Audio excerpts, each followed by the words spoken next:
He thought he was protecting her from a dangerous world, but in the end, it was her secrets that nearly destroyed them both. What begins as a whirlwind romance turns into a chilling game of truth and betrayal, where love is tested, loyalties are shattered, and the final revelation is more deadly than anyone could have imagined. Julian Harris had built his life like a cathedral of discipline. At 33, he was the chief financial officer of Harrington Pharmaceuticals, the company he had joined as a junior analyst a decade ago. Known for his obsessive attention to detail and incorruptible work ethic, Julian was the kind of man who knew exactly how many steps it took to reach his office from the parking lot, and how many sips it required to finish his morning espresso. He did not believe in accidents or coincidences. Everything was either controlled or corrected, and that made what happened on a rainy Tuesday morning all the more terrifying. He arrived at the office early. Like always, the city of Graybridge was still stretching awake, the skyline veiled in soft fog, and traffic murmuring beneath it like distant thunder. Julian's office lights blinked on automatically as he stepped inside. Everything was exactly as it should be, except the red envelope sitting in the center of his desk. No one sends paper messages anymore, even in this company, and certainly not in that color. Red was for fire alarms and final warnings. The envelope had no name, no logo, no mark, just a single sheet inside. The message read, "You are being watched. Everything you trust is a lie. Ask her about Prague." Julian read it 3 times before setting it down calmly. He pressed the intercom. "Linda, is anyone else in the building?" His assistant's voice crackled back. "Just the cleaners and security." "You're the first in," he said, nothing more. He didn't want to raise concerns. He slipped the note into his jacket pocket and turned to his computer. It booted up as usual, but something in him had already shifted. The phrase, "ask her about Prague," echoed like a riddle made of knives. There was only one person who could mean Sophie Renshi, was the head of international projects, and the woman Julian had been seeing privately for nearly 6 months. Their relationship had been careful, almost surgical. Late dinners in unfamiliar restaurants, travel excuses that happened to align, and moments behind locked doors that neither ever discussed later. It wasn't love, exactly not you. But it was real, in the kind of way Julian allowed things to be real. Sparse deliberation, tightly controlled, and now there was Prague. He didn't ask her right away. That day, he watched instead. He observed Sophie, as she glided through meetings, as she laughed with interns, and as she argued firmly with the German suppliers over contract phrasing. Nothing in her manner betrayed anything unusual. But Julian saw the details others wouldn't. The hesitation before she typed her password, the pause when she saw him approaching, the faintest tension in her shoulders when she thought no one was looking that evening. They left together but in separate cars as usual. He followed her from a distance, which felt foolish and desperate but necessary. She didn't go home. She drove to the outskirts of Graybridge to a quiet motel that catered to traveling executives and lovers who couldn't be seen. She parked, walked to room 212, and knocked twice, then once more. The door opened just enough to let her in. Julian couldn't see who was on the other side. He waited in the car for 45 minutes before stepping out. The rain had returned, now not gentle, but sharp, cold, stinging. He walked to the reception desk with his coat pulled up high. "I need a room," he said. The clerk looked up and gave him a practiced smile. "Just one night, room 214. If it's available. The clerk typed quickly, nodded, and slid him the key. Julian walked the hallway, counting quietly to himself. He passed 212 and listened, but heard only silence. In his room, he turned off all the lights and pressed his ear to the wall. Nothing. He waited again. Another hour passed. Then footsteps, a door opening. He slipped into the hallway just in time to see Sophie leaving the room. She wasn't alone. The man with her was older, mid-50s maybe, with sharp gray hair and a face Julian vaguely recognized. Not from Harrington, not from anywhere recently. A flash of memory flickered behind Julian's eyes. A company retreat 4 years ago, Prague. A man from their European branch who had vanished after an internal audit. Sophie kissed the man softly on the cheek and whispered something before walking to her car. Julian ducked back into his room, heart hammering. Something was breaking loose beneath the surface of his life, and it was moving fast. He didn't sleep that night. He stared at the ceiling, trying to connect things that didn't yet fit. At 3 a.m., his phone vibrated. No name, just a message. "You've seen enough to know it's real. Don't trust the board. Don't trust her. Check the offshore accounts." before they erase you. 2. Julian sat up and reached for his laptop. The offshore accounts weren't in his direct purview, but he had access through layers he wasn't supposed to use unless instructed. He bypassed firewalls, entered the hidden directories, and found something he wasn't ready. 4-5 shadow accounts, all tagged under project names he had never heard of. Transfers routed through shell corporations in the Cayman, Belize, and, oddly, Hungary. Hundreds of millions moved over 3 years. Signatures from board members, approval stamps forged in his Namand Sophie's name not once, not twice, but attached to nearly every authorization as a witness. His blood went cold. The next morning, he confronted her in her office. He didn't give her a chance to lie what happened in Prague. She froze. That was the confirmation. Not denial, not confusion. Just that single moment of freezing. Who told you? Tell me everything, Sophie, right now. She sat slowly behind her desk and looked up at him with a sadness that didn't match the danger pulsing in the room. Julia, you were never supposed to find out. Not this way. She told him about the Prague operation. How a failed drug trial had been buried by the European team, and how the data had been manipulated to secure global approval. How whistleblowers had disappeared, how settlements had been quietly paid, and how the profits from the drugs still filled the company's offshore vaults. You knew this and stayed. I didn't have a choice. They had leverage on me, on my family, but I tried to fix it. I joined the board circle so I could leak evidence piece by piece. Then I met you, and everything got complicated. Julian stared at her, unable to process it all. You're saying, I'm in this, too. They forged my name. Yes, because you're clean, because your reputation covers the stain. But if you go public, they'll bury you with it. His phone buzzed again. Another message. They know you're asking questions. You have 48 hours. After that, you're the scapegoat. He turned the phone toward her. She read the message and looked up at him with eyes that had now lost all pretense of calm. We need to disappear. Julian shook his head. We need to end the The silence after the storm was deceptive. Adrian stood at the balcony of the hospital room, overlooking the haze-covered skyline, his fingers curled tightly around the cold railing. The scars on his knuckles were barely healing, echoes of the night he defended Maya, and almost lost himself in the process. But her wounds, far beneath the surface, remained untouched by stitches or medicine. Emotional fissures don't close easily. Not when betrayal is layered over love and masked by tragedy. Maya hadn't spoken a full sentence since the incident. She lay on the bed, not asleep, not fully awake, her gaze perpetually fixed on the ceiling as if expecting it to cave in. The only time her eyes flickered was when Adrian's voice echoed in the room. She never responded, but something in her changed. Her breathing slowed, her jaw unclenched, her fingers twitched. Adrian held on to those signs like lifelines. Outside the hospital, the investigation was heating up. Detective Kellen had uncovered that the shooter wasn't just some random criminal. He was linked to a high-end security firm, now under scrutiny for offshore connections, weapons trafficking, and blackmail. And Maya's name was inexplicably tied to the paper trail. Adrian received the call in the dead of night. He didn't recognize the number, but answered on instinct. I hope she's healing, said the voice on the other end, calm, cold, precise. Who is this? Someone who knows more about Maya than you ever will. Adrian's stomach dropped. What do you want? To help you, and to ruin her. The line went dead.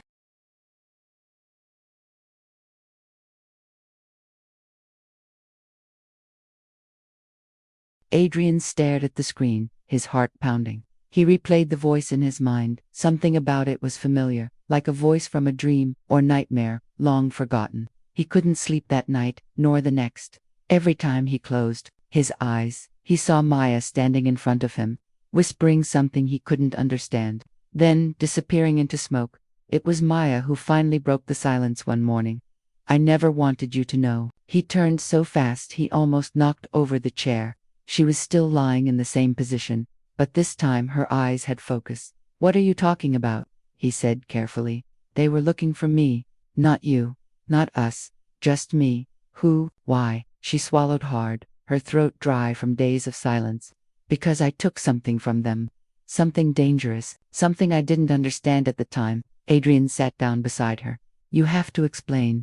I was working on a project 2 years before I met you. Government funded, at least that's what we were told. It was just code at first, data streams. behavior tracking. They said it was for public safety. Then I found out they were using it for manipulation, rigging stock markets, election outcomes, even military intelligence. And I was the one who built the algorithm. Adrian's jaw tightened. So you walked away? I tried. I exposed a piece of it. Not everything, but they buried it. Made me disappear. I changed my identity. And then I met you.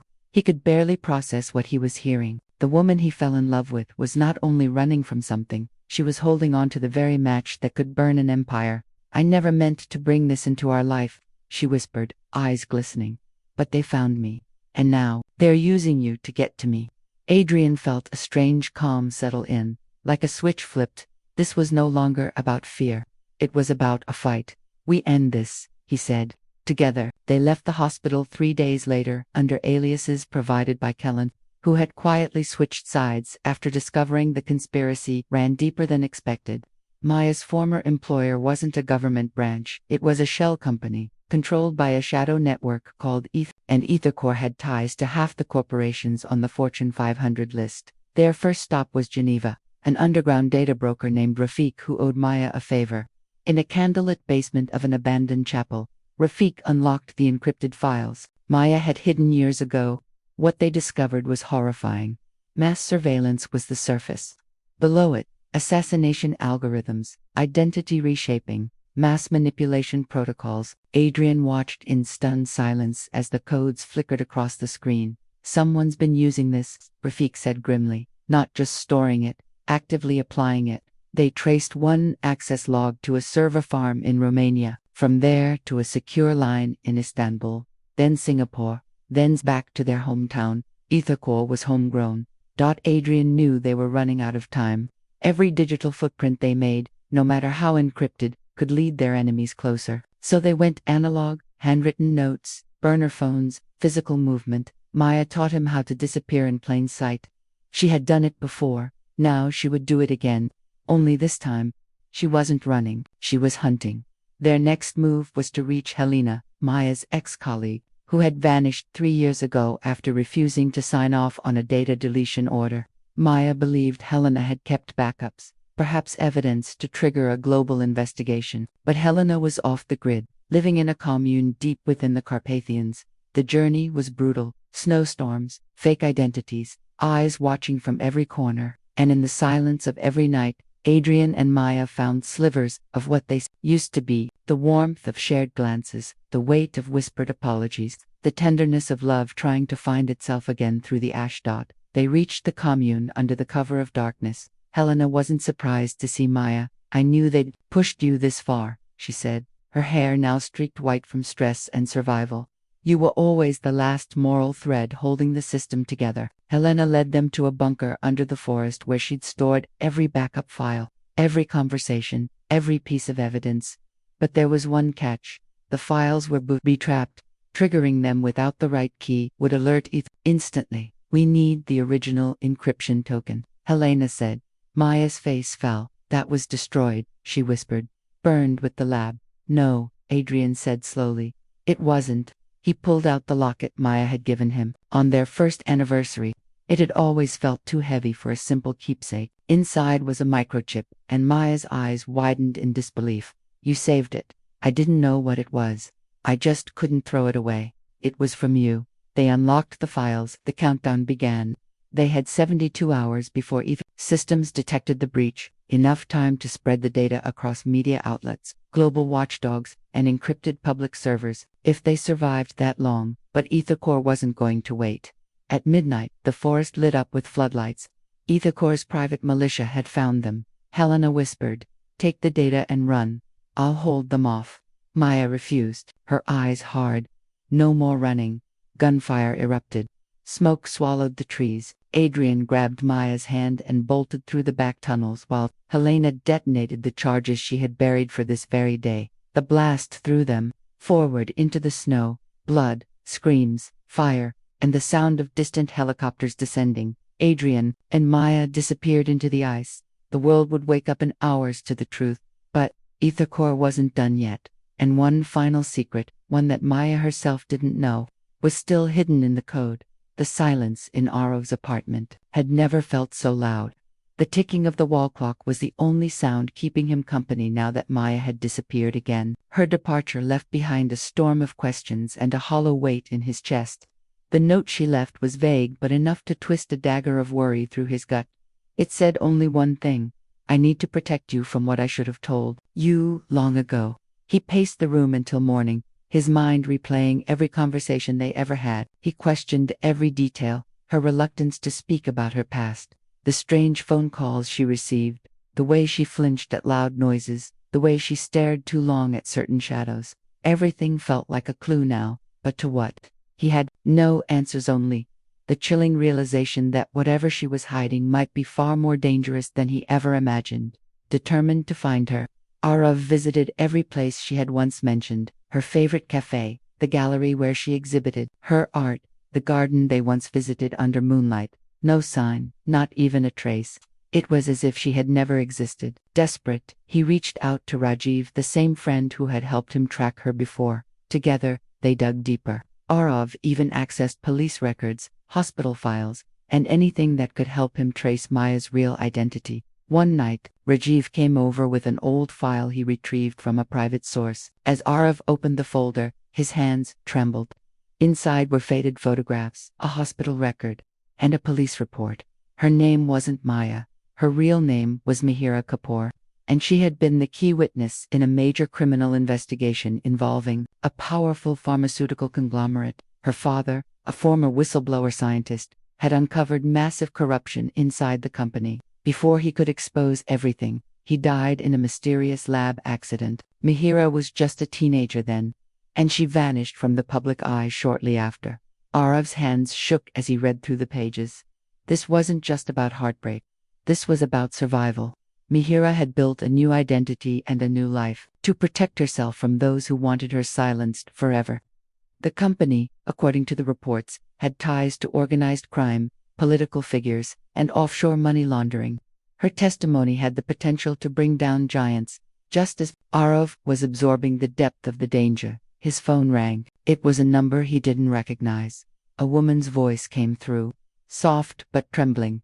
"Arav, it's me," she said. "Maya Mihiro, are you?" he said, almost whispering, afraid she'd hang up. "I don't have much time. There, watching everything. I only called to say goodbye. You were never supposed to get involved. I'm already involved. Tell me where you are. I can protect you. We'll go to the authorities." "There's no one to trust. They're everywhere. You think the law can protect me from them, from people who erase identities like mine for sport? Then let me be with you. Let me go through this with you. You don't understand, Arav." She paused, her voice breaking. "I didn't just lie to you. I used you. At first, I was sent to watch you. Your firm was close to uncovering some of their operations. I was supposed to mislead you. But then I fell in love with you." Arav froze, his breath caught in his throat. "Everything I felt for you was real, but it started with a lie. I don't deserve you, and I can't let them find you because of me." Before he could respond, the line went dead. The next few days were a blur. Arav became obsessed with tracking her again, but this time the trail was colder. Whoever had taken her, or whoever she was running from, was far more powerful and resourceful than he could match. Late one night, Arav found himself driving out of the city, following a lead from one of the photos in the folder Rajiv had given him. He arrived at an abandoned farmhouse on the outskirts of Himachal Pradesh. It was the place where Mihira's father once conducted his secret research. The property was derelict, windows shattered, walls covered in moss. But something about it felt alive, as if secrets still whispered through the cracks. Inside the cellar, Arav discovered a hidden room behind a bookshelf. It was a mini-lab, untouched for years, filled with folders and vials labeled with strange codes. He sifted through the notes, recording everything with his phone, hoping to understand what Mihira's father had discovered. That's when he heard the sound, a soft creak upstairs. He paused. The air turned icy. Arav climbed the stairs slowly, his heart pounding. In the hallway stood a figure in a black raincoat, face obscured by shadows. "You should not have come here," the voice growled. Before Arav could react, the figure lunged forward. A struggle broke out. Arav managed to knock the stranger over and escape through the back door, but not before the man whispered something chilling in his ear. "She still belongs to us."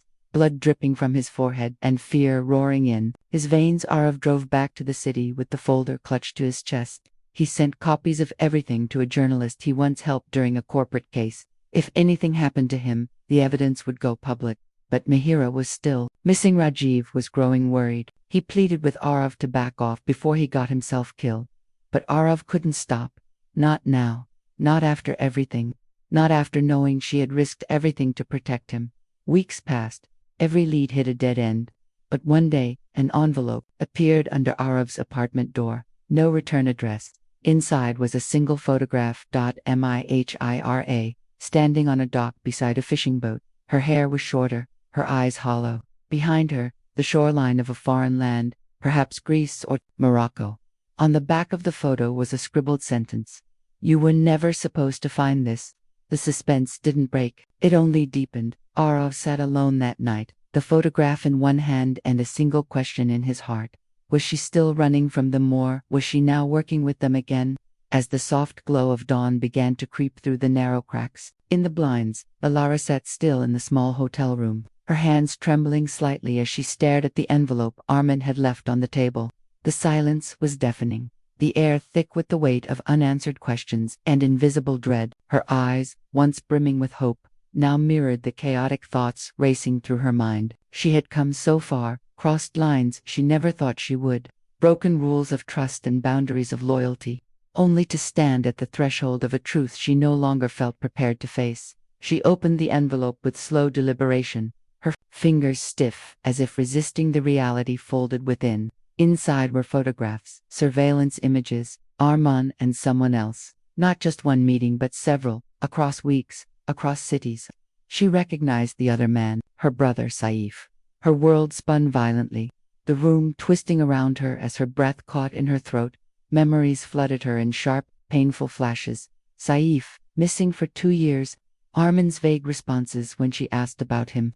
Her family's silence had grown louder with each passing month. And now this. Not only had Armin known where Saif was all along, but he had been meeting him secretly, working with him. It wasn't just a lie of omission.